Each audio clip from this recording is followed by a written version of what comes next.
The overwhelmingly passive and cowardly response by a lot of Western churches and Christians to the Israeli-Palestinian conflict is due to a misunderstanding of this biblical concept. A lot of Christians will refuse to call out the actions of the Israeli government because they have this biblical understanding that the people of Israel today are God's chosen people, and in order to receive blessings, we must bless Israel. This is a wild bastardization of the text, but it proves for us a great example of what happens when you misinterpret the Bible and you read quickly without doing any deep dive as to what the text is actually saying. Quote, "I will surely bless you and make your descendants as numerous as the stars in the sky and as the sand on the seashore. Your descendants will take possession of the cities of their enemies, and through your offspring all nations on earth will be blessed because you have obeyed my voice." Now here is the problem. This English translation says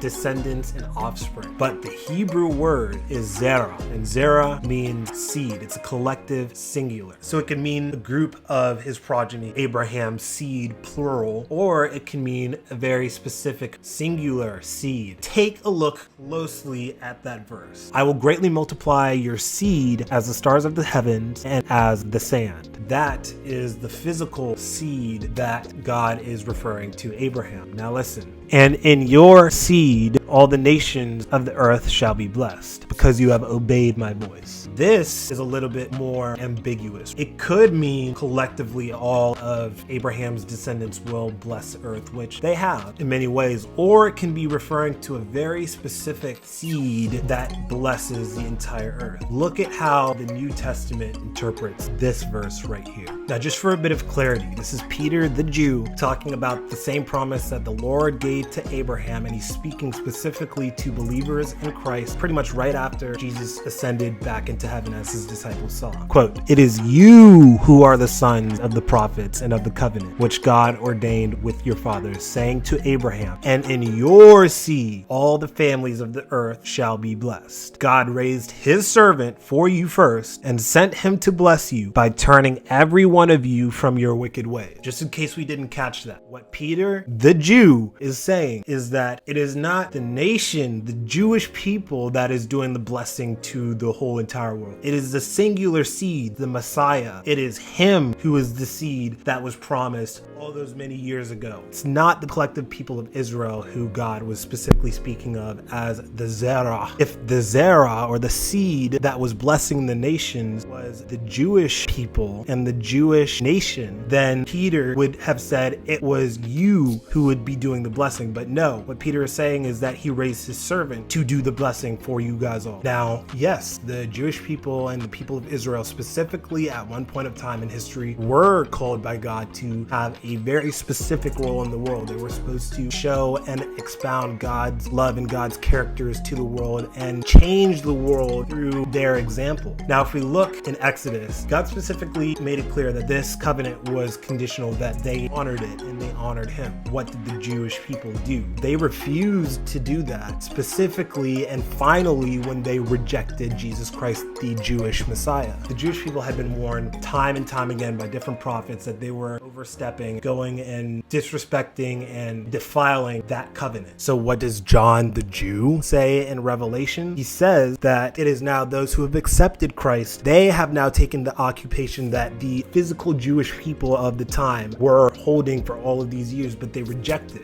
But a lot of Christians don't understand this. A lot of Christians don't realize the weight and the importance that God has given them in this world. And that's why you see they stand on nothing specifically in regards to the conflict right now going on between Israel and Palestine. A lot of Christians will find any way specifically to bend over backwards in support of Israel. Now, we're not saying Hamas is the good guys here. Anyone who's not under the feet and under the authority of Jesus the Messiah should be countered. This should be the easiest stance to take, but for some reason, Christians have complicated it, and Christians have completely bastardized the whole revelation of Jesus Christ. They're not God's special people people that can do whatever they want. There's justice. God has justice, and how they're acting right now is unjustly. Guess what? How Hamas has acted before is also unjust, but it doesn't mean you condemn one and you stay silent on the other. This is my issue a lot of times with Christians, is we don't even understand and realize our own revelation, and so now the world views us as being extremely weak, extremely soft, complacent, passive, not standing for anything. And I'm showing you from the Bible right now that that is not the case. Sad thing is, this is just where the complacency starts with a lot of Christians. Next video, I'm going to break down exactly how and why the Christians' false understanding of how the end times is going to play out with the Antichrist and the 666 mark, how that false understanding has caused them to remain complacent in the world and not actually push